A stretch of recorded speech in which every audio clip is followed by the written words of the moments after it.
కల్వకుంట్ల కవిత జిల్లాల పర్యటనలో సంచలన ఆరోపణలు విమర్శలు చేస్తూనే ఉన్నారు. తాజాగా ఖమ్మం జిల్లాలో కవిత చేసిన రాజకీయ వ్యాఖ్యలు కలకలం సృష్టిస్తున్నాయి. తాను పార్టీ పెడితే అది వజ్రాయుధమే అన్నారు. తుమ్మల నాగేశ్వరరావును వదులుకోవడం కేసీఆర్ చేసిన తప్పే అంటూ కవిత ఖమ్మం జిల్లా వేదికగా వ్యాఖ్యానించారు. బీఆర్ఎస్ బహిష్కృతురాలైన కవిత ఆ పార్టీ నేతలను వదలకుండా ఆరోపణలు చేస్తున్నారు. తనను బీఆర్ఎస్ కు దూరం చేసిన వాళ్లను వదిలే ప్రసక్తే లేదన్నారు కవిత. తాజాగా కవిత ఖమ్మం జిల్లాలో చేసిన వ్యాఖ్యలు ఇప్పుడు చూద్దాం.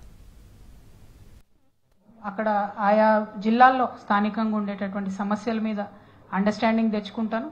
నేను పార్టీ అనేది పెట్టినప్పుడు ఖచ్చితంగా అది ప్రజల పక్షాన ప్రజలకు ఒక వజ్రాయుధం లాంటి పార్టీని నిర్మించే ఆలోచనలో ఉన్నది తప్పితే ఏదో పార్టీ పెట్టుకున్నామా, ఒక దాంట్లో పోటీ చేసినామా, తెల్లారి మాయమైపోయినామా, రేపు పొద్దున ఇంకోటి మాట్లాడినామా అన్నది కాకుండా ఒక స్టాండర్డ్ ఆల్టర్నేటివ్ పాలిటిక్స్ ఈ రాష్ట్రంలో నిర్మించాలి. అది పార్టీ పెడితేనే ఉండదు.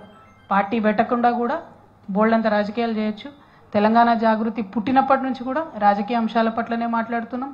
తెలంగాణ ఉద్యమంలో కూడా మేము రాజకీయ అంశాలే మాట్లాడినాం. సో ఇప్పుడు కూడా రాజకీయ అంశాలే మాట్లాడతాం. పార్టీ పెట్టేది ఉంటే మంచిగా డంకా బజాయించి హైదరాబాద్లో ప్రెస్ మీట్ పెట్టి మీ అందరికీ చెప్పి పెడతాం. కాకపోతే చాలా ఇంకా నేర్చుకునేది ఉంది, చాలా మందిని కలిసేది.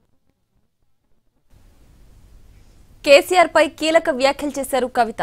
గత అసెంబ్లీ ఎన్నికల ముందు తుమ్మల నాగేశ్వరరావు వంటి సీనియర్ నేతను వదులుకుని తప్పు చేశారని, అది రాష్ట్ర వ్యాప్తంగా ప్రభావం చూపడం వల్లే బీఆర్ఎస్ ఓటమి పాలైందని అన్నారు.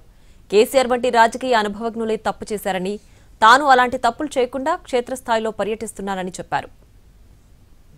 బీఆర్ఎస్ పార్టీ కూడా 20 ఏళ్ల తర్వాత కూడా అనేక తప్పుల వల్ల ఇలా థర్డ్ టైం ఓడిపోయినాం అనుకుంటా ఉన్నా నేను. అందులో ప్రత్యేకించి ఈ జిల్లాకు సంబంధించి తుమ్మల నాగేశ్వరరావు గారు లాంటి ఎఫెక్టివ్ లీడర్ని వదులుకోవడం వల్లనే మూడోసారి అధికారంలోకి రాలేకపోయినామని చెప్పి నేను బలంగా నమ్ముతా ఉన్నా. ఎందుకంటే ఎప్పుడైతే తుమ్మల నాగేశ్వరరావు గారు బయటకు వెళ్ళిపోయినారో ఆ తర్వాత రాష్ట్రంలో ఒక వాతావరణం బిల్డ్ అయిపోయింది. వారిని వదులుకున్నది బీఆర్ఎస్ పార్టీ. సో అంత అనుభవజ్ఞులే అన్ని తప్పులు చేసిండ్రు. సో నేను పార్టీ పెట్టాలంటే చాలా ఇంకా నేర్చుకోవాలి, ప్రజల దగ్గరికి వెళ్ళాలి, ప్రజా సమస్యలు గుర్తించాలి, ప్రతి జిల్లాకు తిరగాలి. అంతకుముందు నన్ను నిజామాబాద్లోనే కట్టేసిర్రు.